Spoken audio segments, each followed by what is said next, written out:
Acompáñenme a Filipenses capítulo 2. Filipenses capítulo 2. Dos versículos vamos a estar viendo hoy. Un pasaje que seguramente varios de ustedes ya lo habrán escuchado varias veces. Filipenses 2, del 12 al 13. Y bueno, pensábamos para este año qué poder enseñar como equipo. Y Dios nos fue inclinando, digamos, a hablar sobre la santidad. Así que el tema de este año justamente va a ser la santificación del creyente. Y consideramos importante comenzar a hablar un poco sobre este tema, introducirlo, porque a veces hay un poco de confusión en cuanto a este tema, tanto sea desde lo conceptual, digamos, desde lo doctrinal, pero también sobre la parte práctica. Para que entiendan por qué digo esto, por ejemplo, puede llegar a generarse una confusión en nosotros entre la relación que hay sin contradicciones en que somos salvos por gracia, o sea, no hacemos nada para nuestra salvación, pero al mismo tiempo que Dios quiere que nos esforcemos en nuestra santificación. Puede que no lleguemos a comprender cómo es que eso funciona. Además, algunos, y podemos encontrar en libros a lo largo de la historia de la Iglesia, hay personas que piensan que la santificación es solo la obra de Dios y que los creyentes no tienen que hacer nada, y que cualquier intento de un esfuerzo nuestro, eso implica legalismo o aspirar por una salvación por obras. Y del otro lado, como el otro bando, el otro extremo, digamos, piensa que la santificación depende absolutamente de nosotros.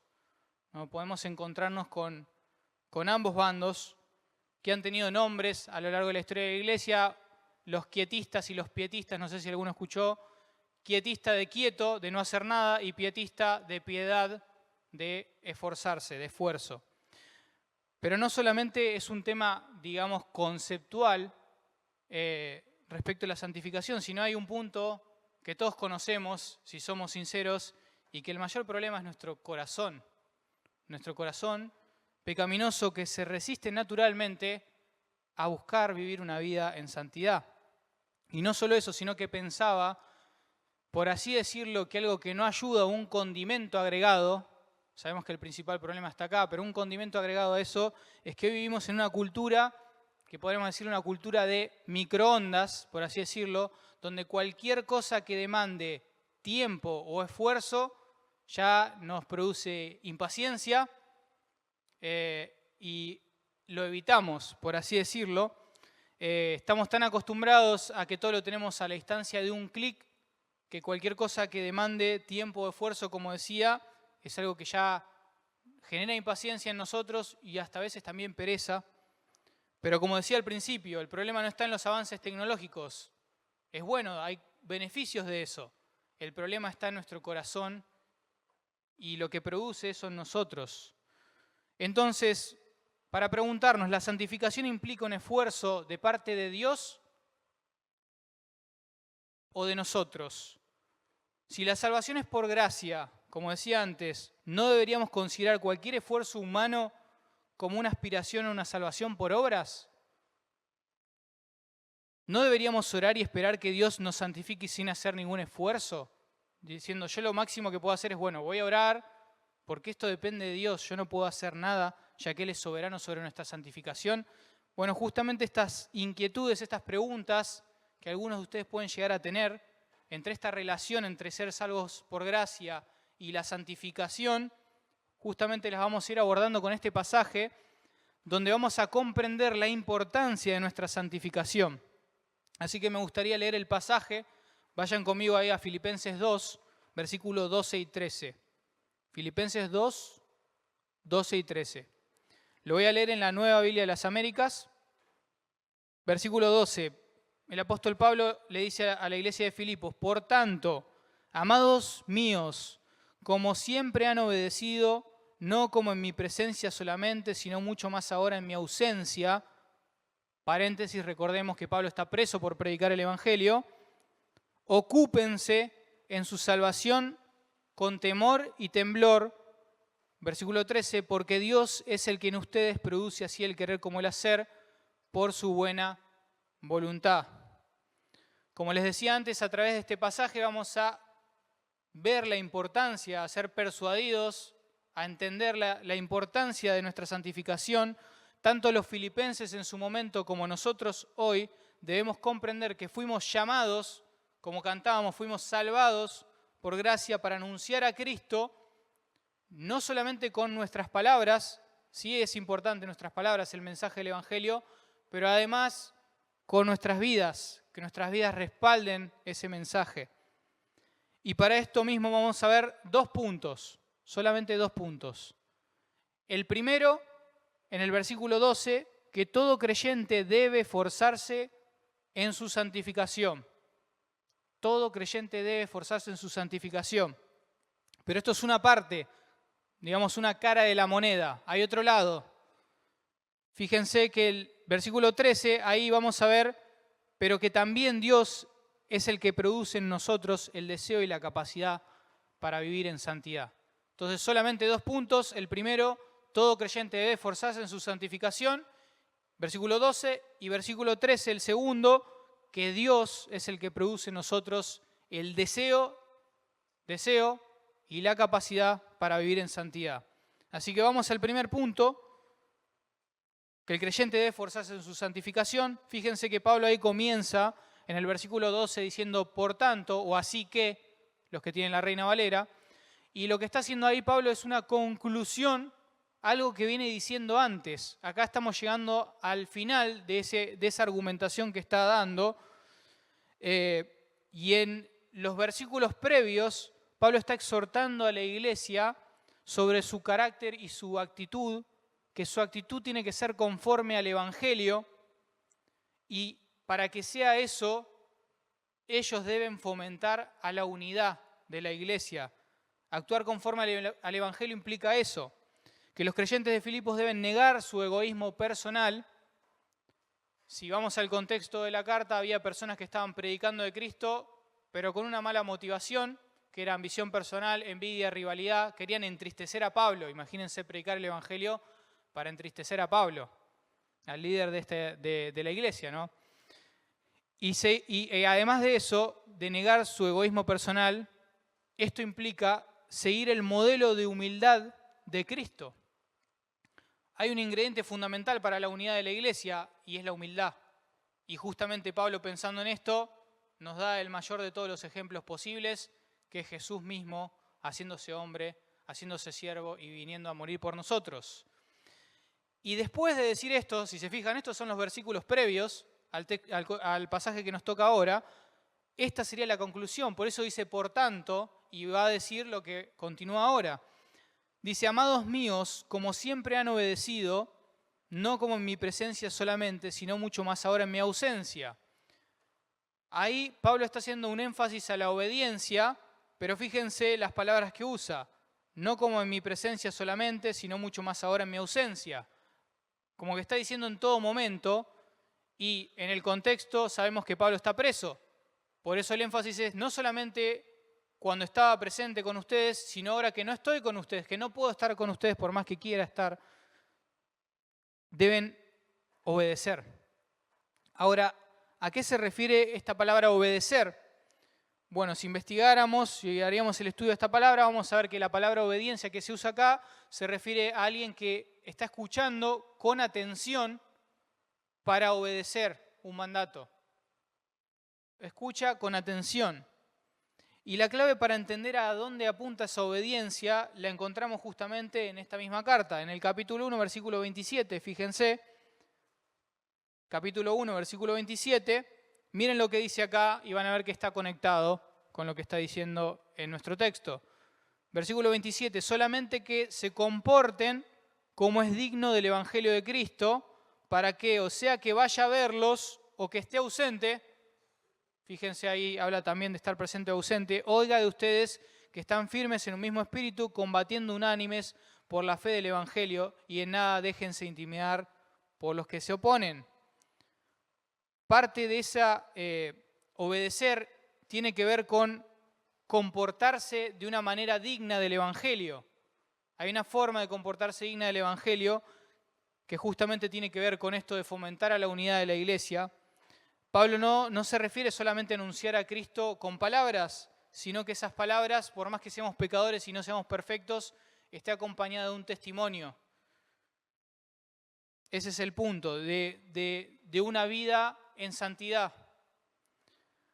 Con esto, entonces, podemos llegar a pensar que Pablo está diciendo que obedecer implica una obediencia perfecta. Podríamos pensar eso, ¿no? O sea, que hay que obedecer de manera perfecta. Bueno, justamente, siguiendo en la misma carta, vamos a ver que no está apuntando a eso, porque él se pone de ejemplo como alguien que todavía no ha actuado de manera perfecta. Fíjense en el capítulo 3, versículo 12. 3:12. Dice, no es que lo haya alcanzado, está hablando de él, o que haya llegado a ser perfecto, no apunta a perfección, sino que sigo adelante a fin de poder alcanzar aquello para lo cual también fui alcanzado por Cristo Jesús. Es decir, se estira, se esfuerza hacia eso, hacia la meta que es Cristo. Versículo 14, prosigo hacia la meta para obtener el premio del supremo llamamiento de Dios en Cristo Jesús. La meta es Cristo mismo. Y Él sabe que no es perfecto, pero se esfuerza hacia eso mismo, hacia el premio de ese supremo llamamiento que es la vida eterna, que es Cristo mismo. Pablo no está diciendo que el creyente nunca va a pecar, sino que debe esforzarse por vivir a Cristo como un estilo de vida. Vivir a Cristo como un estilo de vida, que no va a ser perfecto, que va a implicar arrepentirnos y seguir confiando justamente en el Evangelio. Ahora, ¿qué implica esta obediencia? Vamos a ver que sigue desarrollando este tema de la obediencia y va a ser más específico todavía. Ahí dice, ocúpense en su salvación con temor y temblor. O sea, eso, la obediencia que apunta, la desarrolla más diciendo, ocúpense en su salvación con temor y temblor. Y acá, lo primero que podríamos llegar a pensar es que ocuparnos de nuestra salvación implica que la podemos perder. Porque si yo me tengo que ocupar, puede ser que la puedo llegar a perder. De nuevo, con la misma carta, argumentamos que eso no es así. Filipenses 1:6, una promesa maravillosa que tenemos en este libro, dice lo siguiente, estando persuadidos o convencidos de esto, que el que comenzó en ustedes la buena obra, hablando de Dios, la perfeccionará hasta el día de Jesucristo. ¿Qué me quiere decir esto? Que si Dios nos salva, Dios nos va a perfeccionar. Entonces, no puede ser que lo que esté diciendo Pablo acá es que si no me ocupo de mi salvación la voy a perder. Porque si Él comienza una obra de salvación en nosotros, Dios lo está prometiendo, Dios no falla su palabra, Él lo va a completar. Además de eso, fíjense que Pablo no está hablando de que los creyentes puedan perder su salvación, porque cuando dice ocúpense de su salvación, está hablando de que ya la poseen. Su salvación. Ocúpense de algo que ya han obtenido. Esa salvación la obtuvieron por medio de arrepentirse y creer en el Evangelio de Cristo y le fue dada por Dios.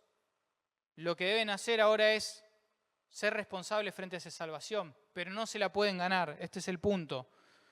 ¿Qué significa que debemos ocuparnos de nuestra salvación entonces? Bueno, ocuparse se refiere a llevar a cabo una tarea de forma meticulosa, detallista, pero no solamente eso, sino hacer que esa tarea llegue a ser completada en el tiempo.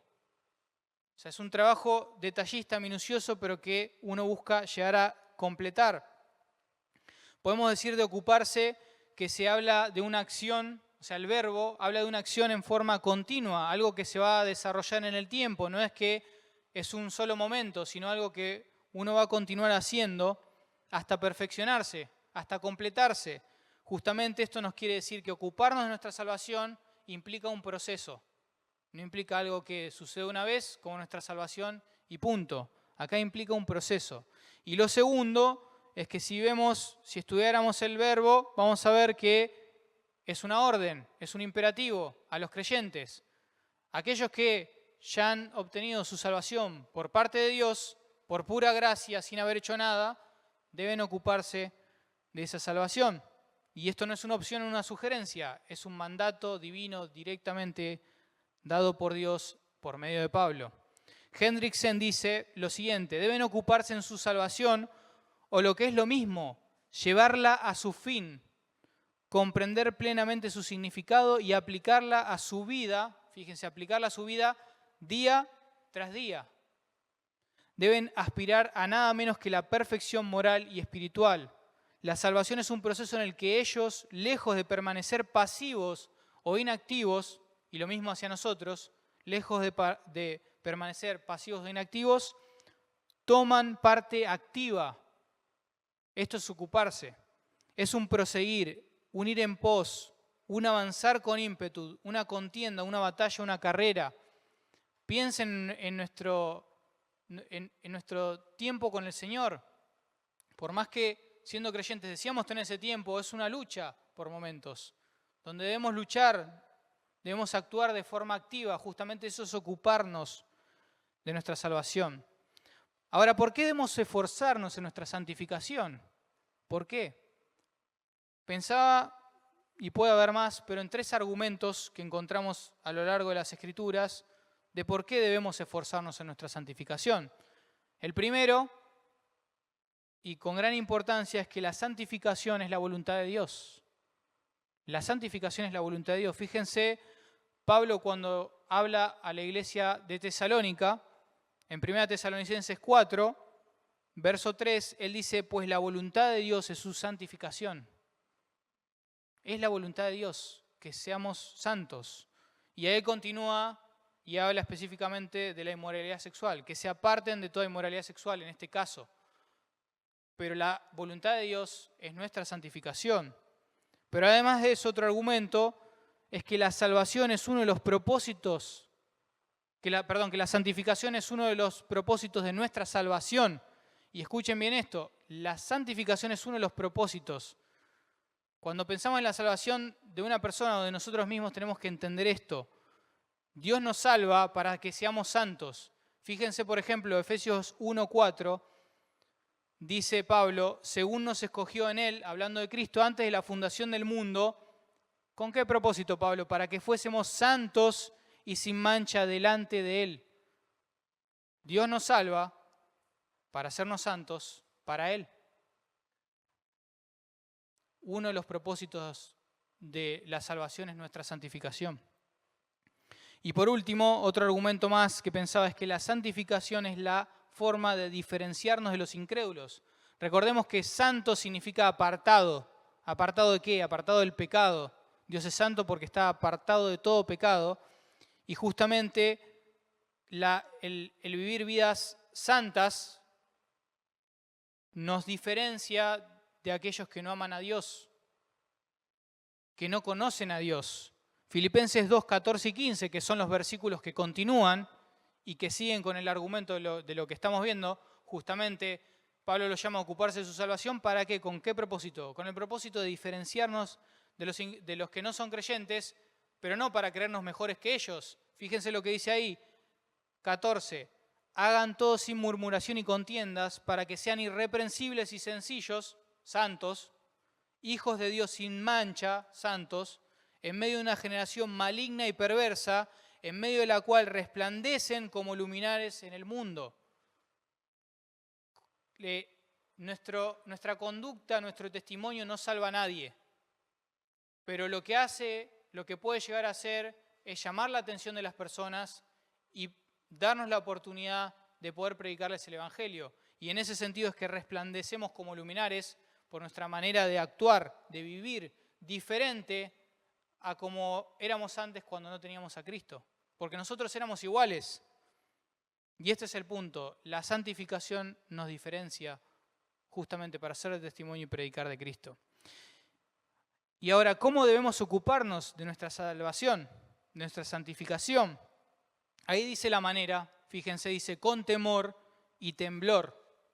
Una frase que hay varios pasajes que se mencionan esta frase, pero antes de eso, lo que podemos, si fuéramos a un interlineal donde vemos en el original, al principio parece ser que dice, con temor y temblor, ocúpense continuamente de su salvación. Como comienza enfatizando la manera, esto de con temor y temblor.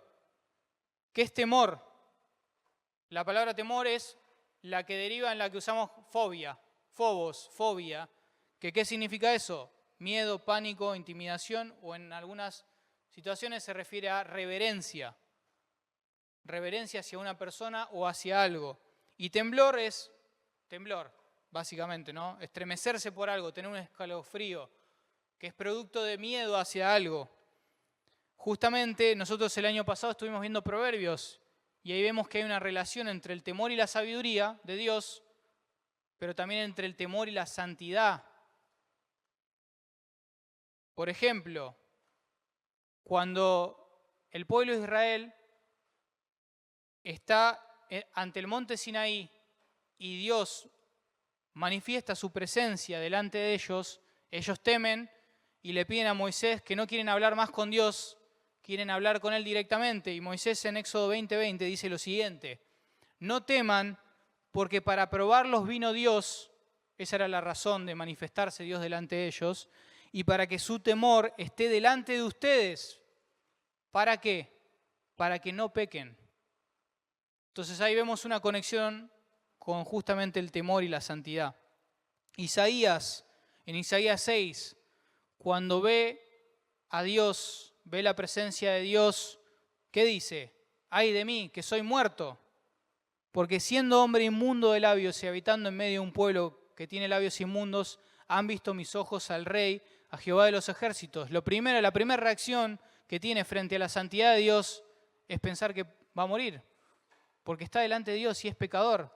Ahí reconoce, cuando conoce a Dios y su santidad, ¿qué es lo primero que ve? Que es un pecador. Teme. Entonces, ahí vemos que la santidad y el temor están íntimamente relacionados. Y a su vez estas dos palabras, temor y temblor, la encontramos en pasajes en el Antiguo y en el Nuevo Testamento. Y en cada uno de esos momentos vemos que apunta hacia una obediencia completa. Les voy a dar un ejemplo. Fíjense Efesios 6. Si quieren, búsquenlo, Efesios 6. Ahí vamos a tener un ejemplo. Y me refiero a obediencia completa en el sentido de que no se refiere a una obediencia externa, sino una obediencia que comienza en el corazón y que luego se traduce en acciones externas.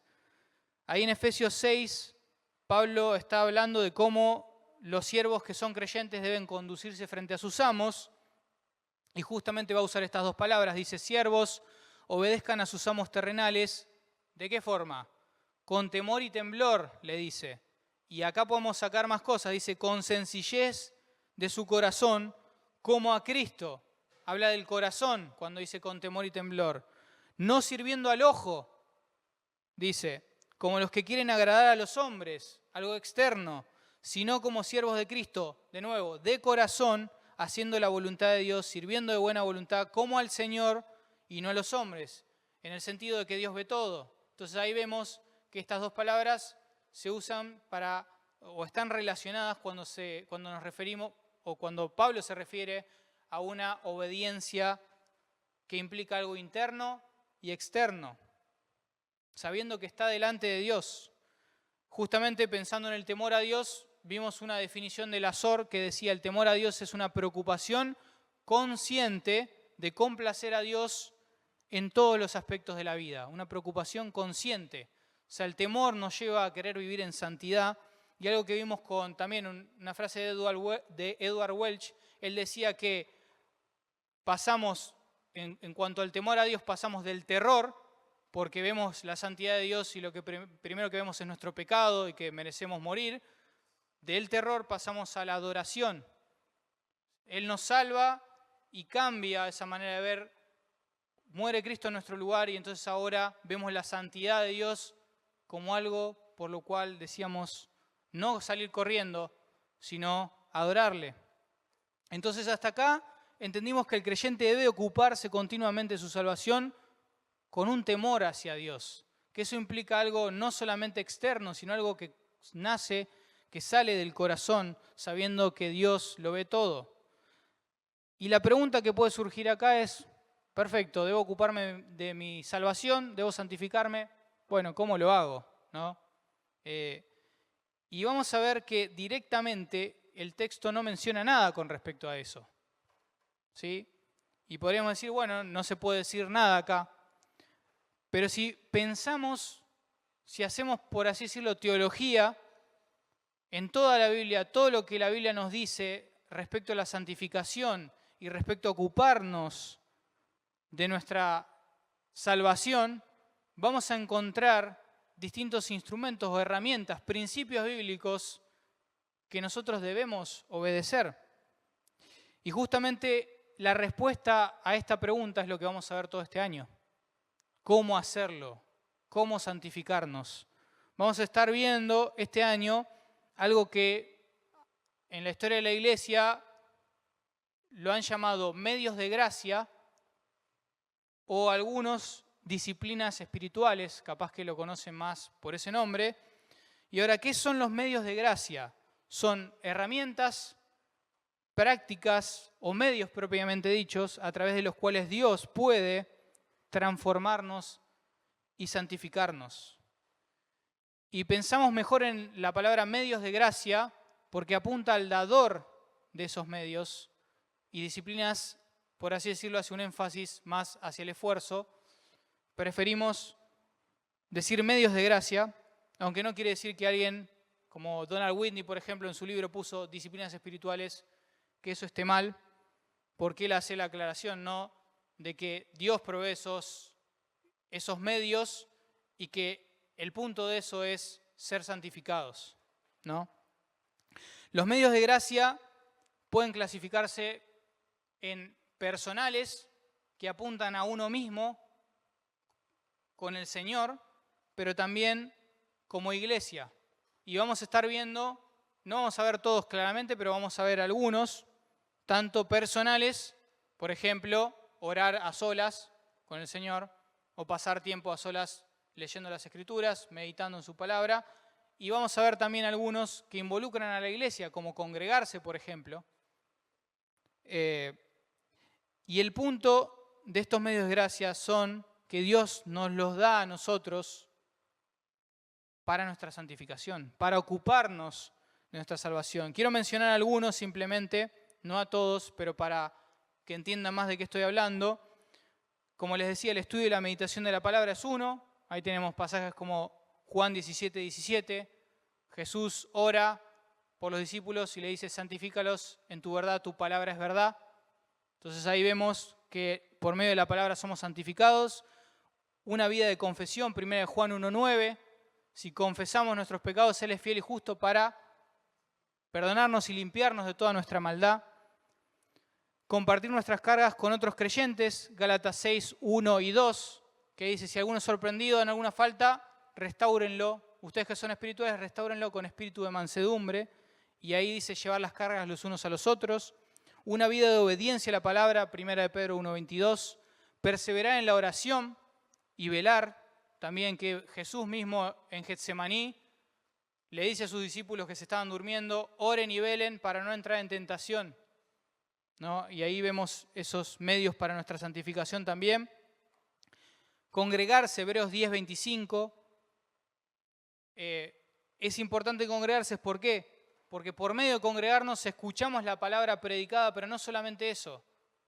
En nuestras conversaciones unos con otros podemos ser animados con la palabra, podemos ser exhortados con la palabra por medio de otro hermano. Y que ese hermano sea un instrumento de gracia para nosotros. Bueno, obviamente la predicación de la palabra, como decíamos antes, cuando escuchamos lo que no queríamos escuchar tal vez, o lo que no habíamos tenido en cuenta, Dios puede usar la predicación para eso, para recordarnos algo que habíamos olvidado, animarnos. La mortificación del pecado, que es la mortificación del pecado, hacer morir lo terrenal que hay en nosotros, como dice Pablo en Colosenses 3:5. Después vamos a ver más adelante un poco más acerca de esto, pero simplemente implica no obedecer a los deseos intensos que todavía hay en nuestro corazón por más que hayamos sido salvados. Hay deseos en nuestro corazón con los que luchamos, que no debemos obedecer. Eso es mortificar el pecado. No vamos a encontrar en ningún libro una lista completa o exhaustiva con todos los medios de gracia. De hecho, no se ponen de acuerdo, para ser honestos, los teólogos, los escritores, en los medios de gracia, pero nosotros nos vamos a enfocar en aquellos que de manera explícita encontramos en las Escrituras. Como les dije, no vamos a ver todos, pero vamos a ver algunos, pero como requisito tiene que estar explícito en las Escrituras. Por ejemplo, Donald Whitney habla sobre escribir un diario personal. Él obviamente aclara de que no es un mandato de Dios.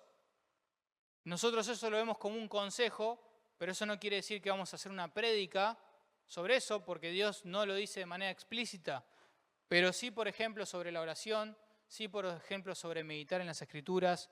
Por eso es que nos vamos a enfocar justamente en aquellos que sean claros en la Biblia. Siguiendo con el punto de la importancia de esforzarnos en nuestra santificación, alguno puede llegar a pensar, pero esforzarnos en nuestra santificación no puede llevarnos a un legalismo. ¿Sí? Entonces vos decís que hay que esforzarse, porque el pasaje dice, ocúpense en su salvación. No podemos terminar siendo legalistas, confiando en nuestras propias acciones, en nuestras propias fuerzas. El tema del esfuerzo, creo, en la santificación da para rato, ¿no? Pero pensaba en otro pasaje que no sea el que estamos estudiando ahora para reforzar este punto. Fíjense que es interesante lo que hace Pablo en 1 Corintios 9. Acompáñenme por favor a 1 Corintios 9, porque esto también refuerza el argumento de la importancia de esforzarnos, que cuando escuchamos esforzarnos directamente lo relacionamos con fariseísmo o con una salvación por obras. Fíjense lo que dice en el versículo 25. Pablo lo que está haciendo acá es una comparación entre el deporte, los deportistas, los atletas y la vida cristiana, y el punto acá está en torno al esfuerzo. Fíjense, en el versículo 25 dice, y todo el que compite en los juegos se abstiene de todo. Ellos lo hacen para recibir una corona corruptible. Pensemos en los Juegos Olímpicos. Los atletas están 4 años preparándose para una competencia que dura un par de semanas, y nosotros no los vemos a ellos, pero si vemos reportajes de atletas, van a ver que todos los días están entrenando, levantándose temprano, negándose a ciertas comidas, negándose a ciertas salidas. ¿Para qué? Para una corona corruptible, como dice Pablo. Algo que perece, algo que con el tiempo va a dejar de tener sentido, va a dejar de tener valor. Pero fíjense cómo continúa diciendo él, pero nosotros una incorruptible, nuestra corona no se corrompe, nuestro premio no se corrompe. Por tanto, yo de esta manera corro, dice Pablo, no como sin tener meta, de esta manera peleo, no como dando golpes al aire, sino que golpeo mi cuerpo y lo hago mi esclavo, no sea que habiendo predicado a otros, yo mismo sea descalificado. Y es interesante este pasaje porque es Pablo, el apóstol Pablo, mismo hablando de él, no confiando en sí mismo, sino confiando en el poder del Evangelio y la importancia de ocuparse en su salvación, trabajar en su santificación, esforzarse.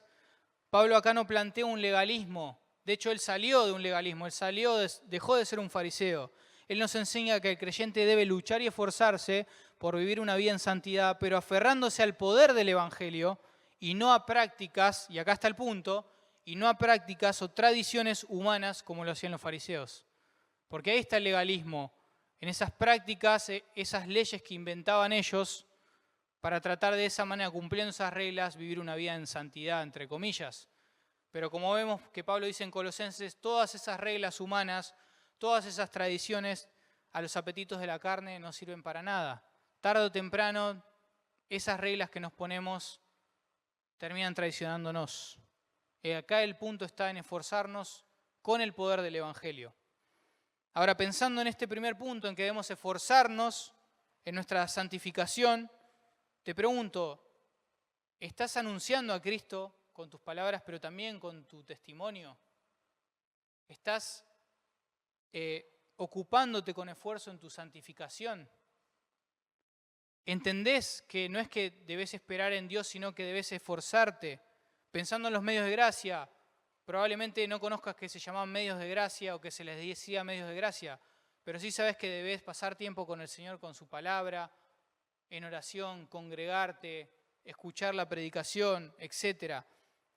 ¿Te estás esforzando o estás considerando que como Dios es soberano, Él tiene que hacer todo y nosotros nada? ¿O te estás rindiendo ante el pecado? Yo no puedo ver tu condición hoy, pero Dios sí. Y capaz que estás llegando a un punto donde te estás rindiendo ante el pecado, te estás entregando ante el pecado. Bueno, justamente la exhortación no mía, sino de Pablo, es que debemos, si sos un creyente, salvado por gracia, debes ocuparte en tu santificación. Y si no lo sos, llegás a la conclusión de que no lo sos, es arrepentirte y poner tu confianza en Cristo. John Piper dijo sobre las redes sociales, aclarando que obviamente sabemos que no son pecado, de hecho las usamos en el ministerio, uno de los grandes usos de Facebook, Twitter, y podemos agregar TikTok, Instagram, etcétera, será demostrar en el día último que la falta de oración, o pongan ahí el medio de gracia, no fue por falta de tiempo. Normalmente, ¿cuál es una de nuestras principales excusas? Es no tengo tiempo, porque vivimos vidas aceleradas, claramente. Pero mucho de nuestro tiempo, pensemos en algo muy sencillo. Agarrás tu celular, hay una opción que te muestra cuánto tiempo pasás en las aplicaciones. Y ahí te vas a dar cuenta que desperdiciamos mucho tiempo probablemente con las aplicaciones, con el celular.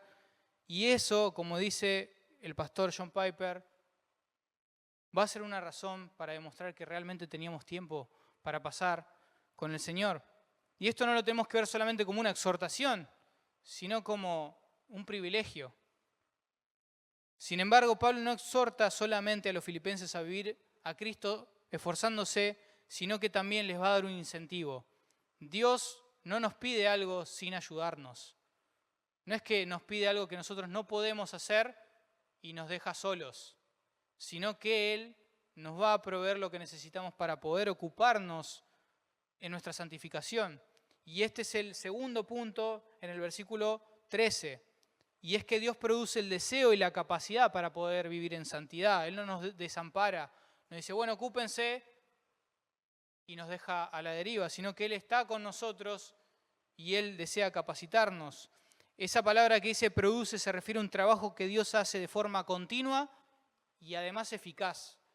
Pensemos esto, Dios no falla. Lo vemos en la creación. Él dijo, sea la luz, fue la luz. En el mismo momento en el que Él lo dice, Dios no falla cuando trabaja. Y Él dice que está produciendo el deseo y la capacidad para que vivamos en santidad. Ahora, una pregunta importante que comenzamos a hacer al principio. Entonces, ¿nuestra santificación depende de nosotros? ¿Depende de Dios? ¿Cómo es la cosa? Me marea, ¿no? ¿Es de Dios o es mía? Bueno, algo importante, además de considerar en su conjunto todo el texto, es que justamente tenemos que entender algo que encontramos en la Biblia y que hay distintas etapas de santificación. Distintas etapas. Y quiero mostrarles con un versículo para que se entienda que hay 3 etapas de santificación que podemos encontrar. Fíjense en Filipenses 1:6, que es el pasaje que les había leído antes. Vayan conmigo ahí, por favor. Vamos a ver que hay 3 etapas en nuestra santificación. Uso el pasaje para tratar de ser claro. La primera etapa de la santificación es cuando Dios nos salva, que se le llama inicial o posicional, o el nombre que ustedes quieran. El punto es que es cuando Dios nos salva. Y el punto de esto y la importancia de esto es que cuando Dios nos salva, nosotros no hacemos nada. Lo hace todo Dios. Dios, siendo soberano, es el que abre nuestros ojos, nos da el arrepentimiento y la fe para que podamos creer en Cristo. Alguien nos predica el Evangelio, lo entendemos, nos arrepentimos y creemos justamente en eso, y ahí no hacemos nada. Fíjense que ahí dice el pasaje, estoy convencido precisamente de esto, que el que comenzó en ustedes la buena obra, y hasta ahí sería esa primera etapa. ¿Quién comenzó esa obra? ¿Nosotros? ¿Qué dice el pasaje? Él, y Él hace una referencia a Dios. Nosotros no la comenzamos, la comienza Dios. ¿sí? Y ahora viene la segunda etapa que se le llama santificación progresiva, porque habla de un progreso, de un proceso, que es lo que sigue el versículo. Dice, el que comenzó en ustedes la buena obra la perfeccionará hasta el día de Cristo Jesús. Empieza cuando Dios nos salva y llega hasta que estemos con Cristo. Esa etapa completa sería la santificación progresiva, donde acá es importante entender esto. En la salvación nosotros no hacemos nada, nos arrepentimos y creemos, todo lo hace Dios, Él abre nuestros ojos. Pero en esta etapa, que es la que tenemos en este pasaje, debemos esforzarnos, pero como vamos a ver en este segundo punto, no lo hacemos solos. Hay dos agentes que están trabajando, nosotros y Dios, al mismo tiempo, los dos, ambos. Y finalmente, la última etapa es cuando Dios nos haya perfeccionado por completo y estemos delante de Cristo, que ya no va a haber más necesidad de esforzarnos en nuestra santificación, ya vamos a ser perfectos, esa es la última, la final. O el estado de glorificación, como decimos, ¿no? Cuando ya fuimos completamente santificados, perfectos como Cristo. Cuando Dios nos salva, cambia progresivamente, como decíamos, nuestros deseos. Fíjense que ahí dice que Dios produce el querer. Querer habla de deseos. Y esto mismo lo podemos ver en la vida de Pablo. Pablo pasa de odiar el cristianismo, de perseguir a los creyentes, de amar el fariseísmo, a amar a Cristo con todo su corazón. Fíjense en Filipenses 3, 7. Pero cuantas cosas eran para mí ganancia, su vida pasada como fariseo, las he estimado como pérdida por amor de Cristo. Y ciertamente aún estimo todas las cosas como pérdida por la excelencia del conocimiento de Cristo Jesús, es decir, conocer a Cristo, mi Señor, por el cual lo he perdido todo, pero no solo que lo he perdido todo, sino que lo tengo por basura. No me importa, Cristo es todo. Para ganar a Cristo y ser hallado en Él. ¿Quién hizo esto en Pablo? Pablo mismo, si perseguía a la iglesia.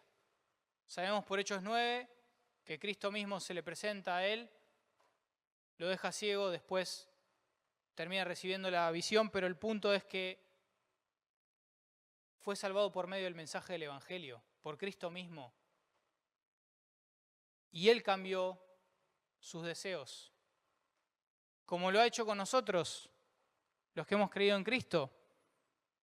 Pasamos de amar el pecado a, por más que seguimos pecando, sentirnos mal cuando pecamos ante Dios. Y ahora desear a Cristo, querer pasar tiempo con su palabra, querer pasar tiempo en oración. Justamente eso lo hace Dios en nosotros. Y no solamente el deseo, sino acá también vemos la capacidad de obedecer. Por eso, como les decía antes, Dios no nos pide algo que no nos está ayudando para hacerlo. Justamente Él pone todo de sí para poder ayudarnos. Fíjense que dice que produce el hacer. Tanto el querer como el hacer. Eso habla de capacidad. 1 Corintios 15:10 dice, pero por la gracia de Dios, Pablo está diciendo, soy lo que soy y su gracia no ha sido en vano para conmigo. Antes he trabajado más que todos ellos, refiriéndose a los otros apóstoles. Pero miren esto raro. Pero no yo, sino la gracia de Dios conmigo.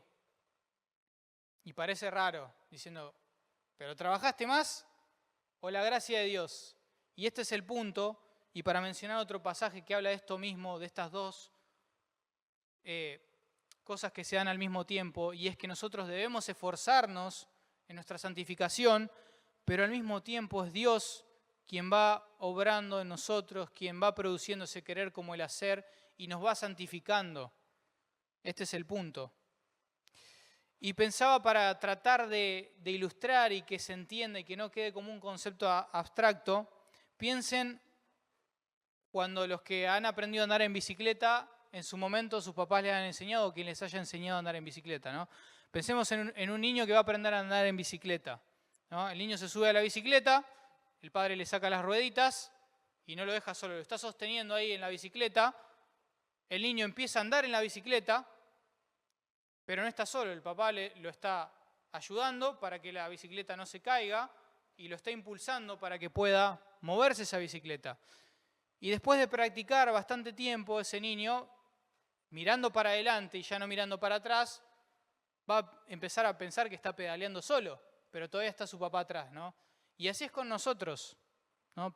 De manera similar, nosotros debemos pedalear, debemos esforzarnos por nuestra santificación, y mientras Dios, como un Padre amoroso, nos va a estar impulsando, nos va a estar capacitando, nos va a estar dando ese deseo de querer seguir santificándonos más y más. Ahora hay una diferencia en esta ilustración y nosotros, muy importante, y es la siguiente, que en algún momento ese niño no va a necesitar más a su papá. Va a decir, ya me subo yo solo en la bicicleta, no necesito más de él. Sin embargo, nosotros siempre vamos a depender de nuestro Padre. Jesús dice, separados de mí, nada pueden hacer, refiriéndose a llevar fruto, a buenas obras. Es decir, que la vida cristiana implica que vamos a seguir pedaleando, vamos a seguir esforzándonos, pero Dios como un Padre amoroso ayudándonos, capacitándonos, dándonos el deseo para poder hacerlo. Y algo más del verso 13, dice, porque Dios es el que en ustedes produce así el querer como el hacer por su buena voluntad. Y esa buena voluntad se puede traducir como complacer o agradar. Dios se complace, se agrada, es tan bondadoso que quiere que sus hijos vivan vidas que reflejen a Cristo. Vidas que reflejen a Cristo, vidas santas. La verdadera libertad no es revolcarnos en el pecado, es vivir vidas santas, es vivir para Cristo.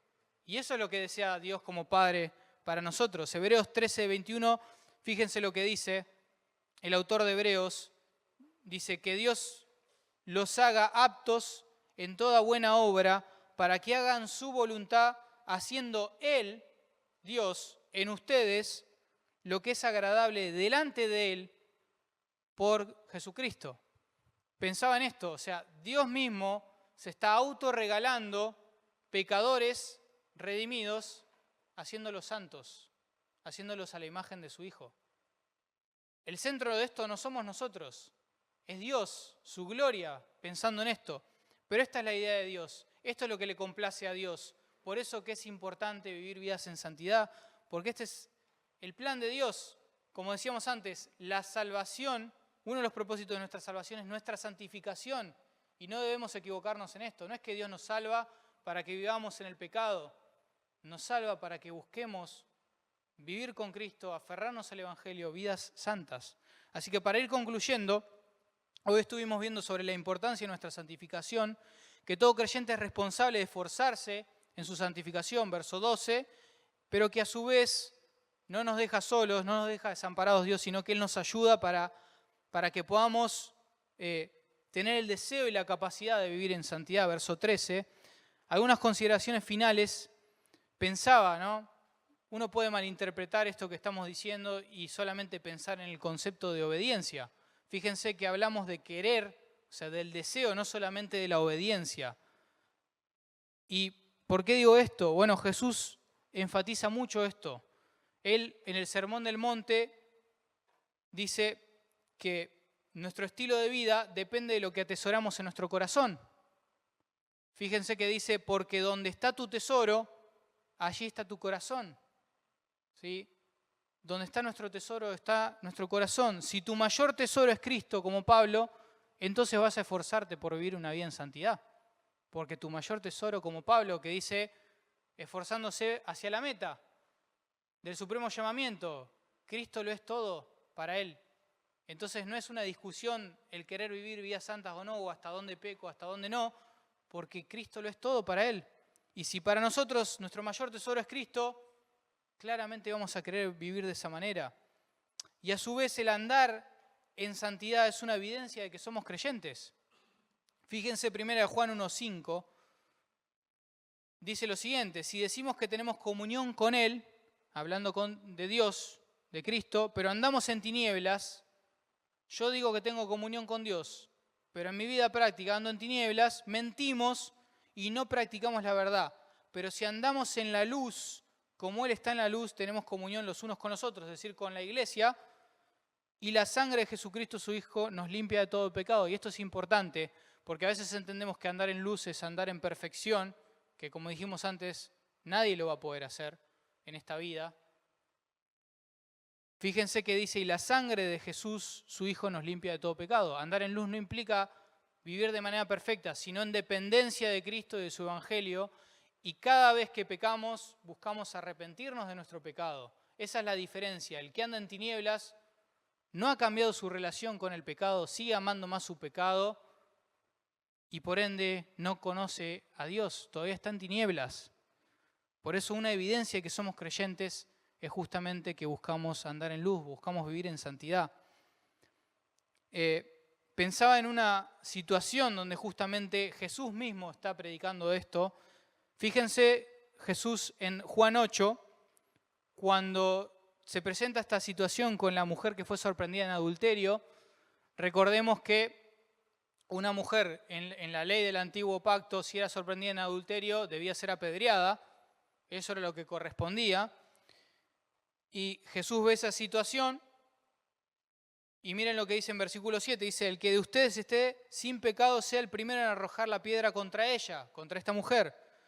Versículo 9, pero ellos, los fariseos, al oír esto, acusados por su conciencia, salían uno a uno y quedó solo Jesús. Y la mujer que estaba en medio, él, o sea, Jesús y la mujer que estaba en medio. Y Jesús le pregunta a esta mujer, ¿dónde están los que te acusaban? ¿Dónde están? Obviamente Jesús lo está haciendo intencionalmente, ¿no? ¿Ninguno te condenó? A propósito, ¿no? Y ella dijo, ninguno, Señor. Y miren lo que le dice él. Entonces le dijo Jesús, ni yo te condeno, vete y qué más. Y no peques más. Y ahí no está hablando de que esa mujer nunca más iba a pecar, sino justamente ese concepto de andar en luz, ¿no? Ahora, fíjense algo más, ahí dice, ni yo te condeno. ¿Por qué Jesús le dice, ni yo te condeno? Recordemos que, de acuerdo a la ley del Antiguo Testamento, esa mujer debía ser apedreada. Entonces Jesús mismo sería el que debería haber agarrado esa piedra y habérsela lanzado primero a esa mujer, porque él estaba libre de pecado y porque él era Dios y porque eso era justo y nadie se podría haber quejado de eso porque era lo que la ley decía y porque cualquier pecado ante Dios merece la muerte. Pero él dijo, ni yo te condeno, porque Jesús mismo iba a cargar los pecados nuestros y de esa mujer a la cual estaba diciendo que no la estaba condenando. Para morir en esa cruz, ser castigado por su Padre, cargar la ira de Dios y resucitar al tercer día. Para que esa mujer tenga la esperanza del Evangelio, arrepintiéndose y creyendo en ese mensaje, y nosotros también. Para cerrar, Jesús dijo en el Sermón del Monte, dentro de las características de un creyente, dijo, bienaventurados, que podemos traducirle como felices, afortunados, son los limpios de corazón. ¿Por qué? Dice, porque ellos verán a Dios. ¿A qué apunta eso? ¿Apunta al esfuerzo de nuestra salvación? No. Apunta a que fuimos salvados, apunta a esa santificación posicional o inicial que habíamos mencionado, donde Dios nos salva, pero también implica que, como dice el autor de Hebreos, sin santidad nadie verá a Dios. Dios es santo y nosotros debemos entonces amar su santidad y debemos desear justamente buscar vivir vidas santas, esforzarnos en el poder de Dios y de su Evangelio. Así que vamos a orar. Señor, gracias por tu palabra, gracias por textos como estos que pueden ayudarnos a aclarar nuestra mente al entender que no estamos solos, que vos nos das la capacidad para obedecer progresivamente Y no solamente eso, también el deseo, Señor. Nuestro tesoro tiene que ser Cristo, no pasa solamente por una lista de reglas a cumplir, a obedecer, a tildar, sino es querer vivir para vos. Si nuestra motivación es Cristo, si Él es nuestro mayor tesoro, entonces vamos a desear vivir vidas en santidad y no va a haber tanta discusión por hasta dónde puedo pecar.